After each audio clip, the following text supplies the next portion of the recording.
국내 증시 시작은 좋았지만 크게 떨어지며 마무리됐습니다. 코스피 장 초반 연고점도 돌파했었지만 외국인과 기관의 매도세에 3,200선을 다시 이탈했습니다.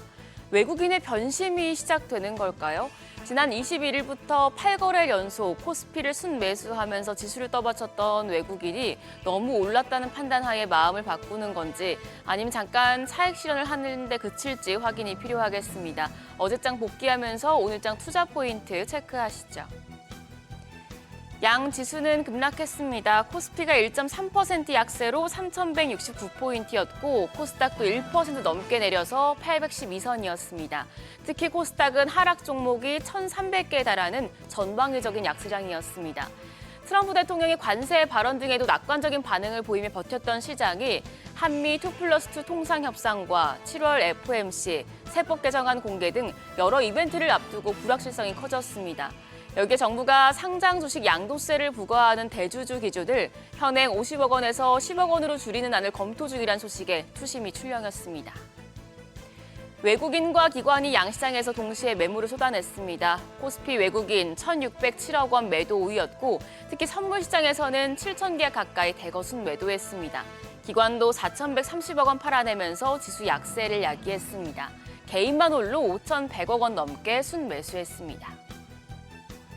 코스닥 시장에서는 외국인 413억 원 팔자세 나타냈고 기관 역시 1,446억 원 순매도했습니다. 개인만 홀로 1,823억 원 순매수했는데 지수 낙폭을 줄이기엔 역부족이었습니다. 어제의 상승 동력이 또 오늘의 하락 원인이 된 그런 날이었습니다. 시총 상위 대형주 내에서 전 거래일 상승했던 반도체 투톱, 두산 에너빌리티 등이 급락하면서 지수 하락 기여도가 컸는데요. 특히 두산 에너빌리티는 외국인들이 어제 하루 동안 가장 많이 순매도하면서 주가가 8% 넘게 하락했습니다. LG 에너지솔루션과 삼성 바이오로직스, 한화 에어로스페이스는 선방했습니다. 코스닥 시장은 시총 상위 10위권 내 종목 중 리가켄 바이오를 제외하고 나머지 9개 종목 모두 약세였습니다. 선방했었던 2차전지 대표주들 3% 넘게 조정을 받았고요. 알테오젠과 펩트론, HLB 등 제약바이오 대표주도 낙폭을 기록했습니다. 환율은 약보합이었습니다. 정기장 마감 시간 달러 기준 40전 내려 1,387원 80전에 마감됐습니다. 이후 야간 거래에선 하락폭을 키웠습니다. 간밤 미국 국채금리가 파월 연준 의장 거취 등에 대한 스코프 센트 재무장관의 발언 등을 소화하며 일제히 하락하자 달러가 약세 압력을 받은 영향입니다. 오늘 새벽 6시 NDF에서 1개월물은 1,380원대까지 내렸는데요. 외환시장 하락 출발할 가능성이 높겠습니다. 오늘은 MSCI와 관련한 리포트 정리했습니다. 최근 개인 투자자들이 한층 스마트해지면서 MSCI 편입 후보에 베팅하는 타이밍도 빨라지고 있는데요. 8월 MSCI 정기 변경 리뷰일은 8월 13일 오전입니다. 이번 신규 편입 예상 가능성이 높은 종목 9개인데요. 이 중에 자력으로 편입할 수 있는 편입 가능성이 매우 높은 종목은 LIG 넥스원과 효성중공업이고 두산도 확률은 높지만 종목 수에 따라서 편입 확률 달라질 수 있겠습니다. 한편 편출 예상 종목으로는 LG 이노텍과 CJ제일제당, SKC 이렇게 3개 종목이 거론되고 있는데요. 편입 편출 종목들은 패시브 자금이 대거 유입되거나 빠져나가며 주가 변동이 나타날 수 있으므로 예상 종목들 미리 확인해 두셔야겠습니다. 더불어 11월 MSCI 편입 가능성이 높은 종목들은 8월 리뷰일 전후부터 기대감이 주가에 반영될 수 있는데요. 현재 기준으로는 키움증권과 LS, HD현대 마린솔루션 등이 차상위 후보군입니다. MSCI 관련해서 투자 전략 세우고 있으신 분들은 이 부분도 참고해 보시기 바랍니다.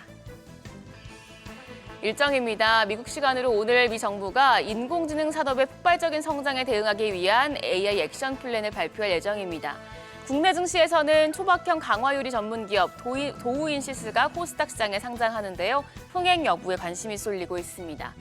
한편 기업들의 2분기 실적 발표가 이뤄집니다. 삼성 바이오로직스와 LG CNS, LG 이노텍, 현대건설기계, OCI 등이 실적을 공개할 예정입니다. 특히 삼성 바이오로직스는 자공장 수익을 기반으로 2분기 역대급 성적표를 받아들 것이란 전망이 나오는데요. 바이오주가 어제 조정을 받은 상황에서 삼성 바이오로직스의 실적이 반등을 견인할 수 있을지 지켜보시죠. 한편 어제 시간외 거래에서는 드림워스 컴퍼니가 상한가를 기록했습니다. YG 엔터테인먼트의 자회사 YG 플러스가 음원 플랫폼 플로로 알려진 SK스퀘어의 음악 콘텐츠 자회사 드리머스 컴퍼니 인수를 추진한다는 소식입니다. YG 플러스 관련주들 오늘장에서도 움직임 보여줄지 체크하시죠. 그럼 프리마켓 통해서 개장 분위기 가늠해 보겠습니다. 간밤 뉴욕 증시에선 오픈 AI의 대규모 프로젝트가 원활하게 돌아가지 않고 있다는 소식에 반도체와 인공지능 관련주로 매도 심리가 쏠렸었는데요. 오늘 유가증권 시장에서도 반도체 투톱은 약세 보여줍니다. 프리마켓에서 삼성전자가 0.45% 약세로 거래가 65,700원이고요. SK하이닉스 1.5% 가까이 내리면서 26만 5천 원대 거래되고 있습니다. 반면 LG에너지솔루션은 0.6% 오름세로 33만 5,500원, 삼성바이오로직스도 0.67% 강세 보여주고 있습니다. 더불어 하나에어로스페이스까지 0.11% 강보합 수준입니다. 거래가 92만 3천 원으로 집계됩니다. 코스닥 시장은 분위기가 괜찮습니다. 시총 5위권까지 모두 상승불 켜냈는데요. 알테오젠이 1.37% 반등하며 48만 2,500원, 에코프로비엠이 1.65% 강세로 거래가 11만 900원이고요. 펩트론이 0.5% 반등합니다. 거래가 30만 500원으로 집계되고 있고 HLB도 0.4% 반등세, 거래가 5만 원이고요. 에코프로까지 1.78% 상승합니다. 48,550원으로 거래가 집계되고 있습니다. 오늘 반도체 섹터는 미증시 영향으로 변동성이 유발될 수 있겠습니다. 장 초반 분위기 확인하시면서 포트폴리오 리밸런싱도 고려해 보시기 바랍니다. 지금까지 어제장 오늘장이었습니다.